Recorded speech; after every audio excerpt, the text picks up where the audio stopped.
Joshua 2. Joshua son of Nun sent 2 spies out from Siddim secretly and instructed them, "Find out what you can about the land, especially Jericho." They stopped at a house of a prostitute named Rahab and spent the night there. The king of Jericho received this report. "Note well, Israelite men have come here tonight to spy on the land." So the king of Jericho sent this order to Rahab. "Turn over the men who came to you, the ones who came to your house, for they have come to spy on the whole land."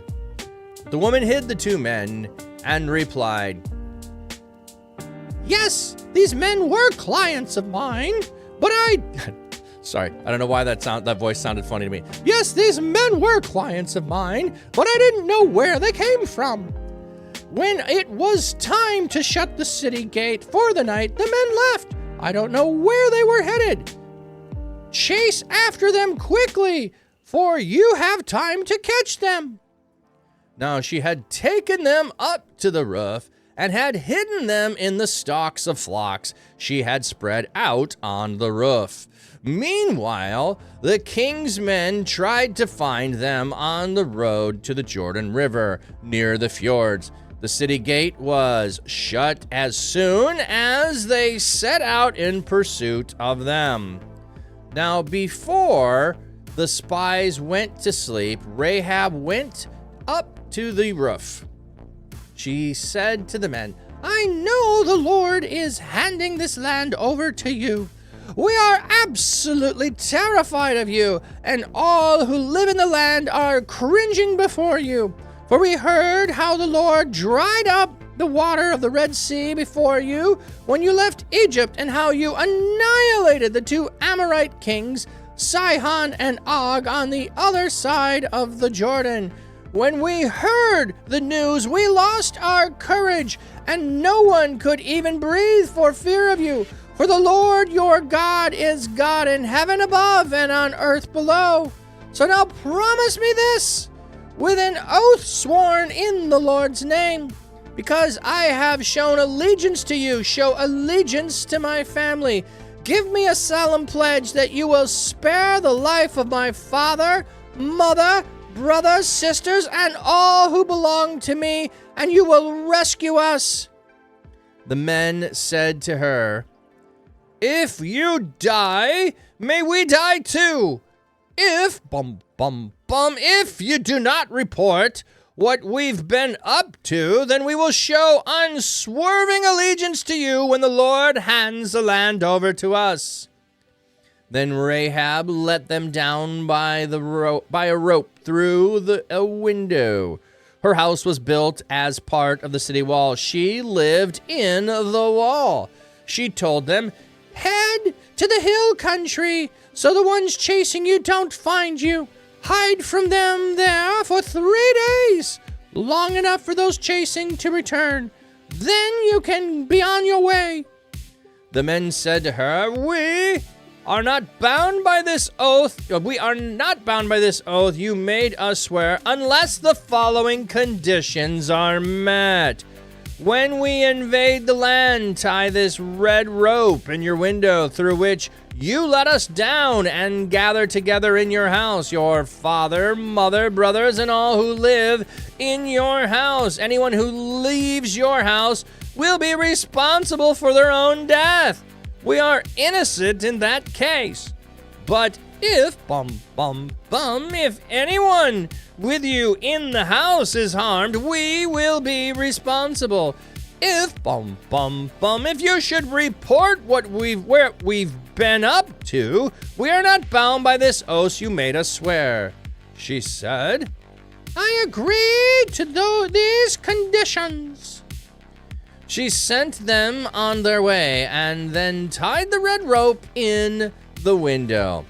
They went to the hill country and stayed for 3 days, long enough for those chasing them to return. Their pursuers looked all along the way, but they did not find them. Then the 2 men returned. They came from the hill country, crossed the river came to Joshua, son of Nun, and reported to him all they had discovered. They told Joshua, surely the Lord is handing over all the land to us. All who live in the land are cringing before us. Hey, Miss Duck Jada, welcome in. That's a funny translation in my mind. They're cringing before us. I just picturing Cringer from,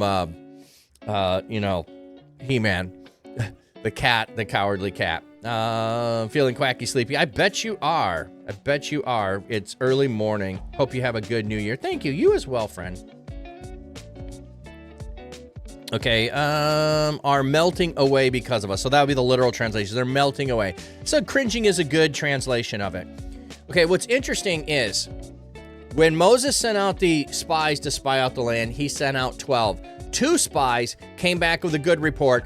10 came back with a bad report. Joshua doesn't make the same mistake of taking a member of every tribe and sending them out. He picks 2 hand-picked individuals. He sends them to go out and spy, but particularly find one city to spy out. And they come back and they're with a good report and we can take them. It's going to be over. It's going to be over and over quickly. They're cowering. There are other things going on. We'll look up Rahab in just a second. Bum, bum, bum, bum. Let's go back to the beginning. What else is there? 2 spies. Okay. Let's go look up Rahab, what Rahab's name means.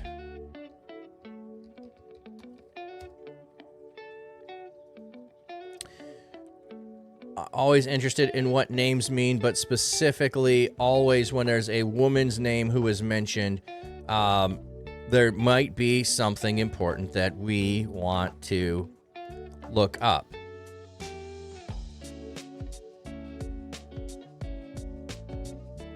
Oh.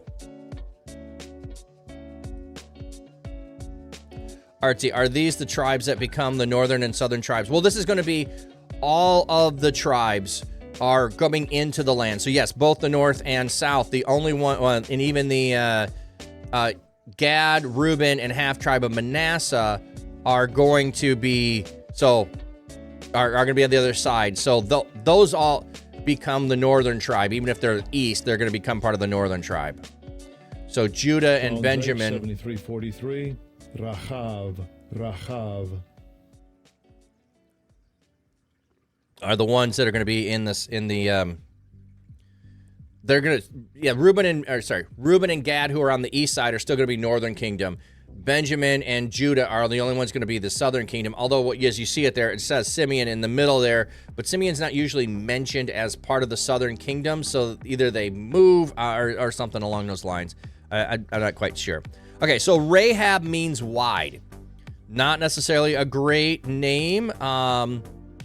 For a person, I don't know that any woman wants to be called wide, but maybe it was her hospitality that was wide, that she provided a wide blanket to cover and protect not only the spies, but her whole family. So it depends on how you take the connotation of wide in regards to things. So her name is Wide, and she hides them because she's heard of who God is. The reports of what the people have done in Egypt 40 years ago and what they've done on the east of the Jordan have come into the land. People are spreading the stories. She's heard of them and she's decided, I'm switching to that side. I am not standing against that God. And so when the King of Jericho comes, she hides them. There's no indication here that they ask her to hide them. She gets word that they're coming. She just goes and does this. She then has already come up with a plan of, I'm going to hide you. I'm going to help you escape. I'm going to send them in the wrong direction. I'm going to say, quickly go. And then I'm going to give you ways to outmaneuver what they're doing. So there's this thought that you cannot lie, that somewhere in the Bible it says not to lie. It doesn't say not to lie. It says do not bear false witness against your neighbor. The idea there being is you are seeking harm against your neighbor by deceiving your neighbor. You are trying to take advantage of them. When we see that someone is protecting other people for the benefit of those people at the risk of themselves, This is not seen as deception being a problem. Okay, she is deceiving the king. She is deceiving whoever was sent to her. She sends them in the wrong direction. She is seeking, however, protection of the spies, and she's seeking protection for her family. So there is nothing that's judgmental here that says what she did was wrong in any capacity. I don't think it is in any capacity either. There's no hint of it whatsoever. I think being wide or overweight used to be attractive since the wealthy could be. Oh, yeah. I don't know in this time frame if that would have been considered that. And I don't know if wide here is referring to weight either. I mean, I don't know Rahab, that usage well enough to know that. And then we have the solemn pledge, but okay. Interesting thing here is a pledge can be given by these spies without asking permission of Joshua or necessarily seeking God on this behalf. This is one of those interesting things, like you as a believer have the power to speak into someone's life. Here we have it established in the Old Testament. Here are the people of God giving a promise to someone else for their blessing and upon their behalf, and they put conditions around it. Here's what we promise, but here's the conditions. I know maybe they went to God. I don't think they did. There's nothing that indicates that they were asking about it. They make the promise for the person because the person has acted on their behalf. All right, we got ads coming in. I don't think there was anything else there I wanted to mention. Those are the pieces, and we'll come back and do chapter 3.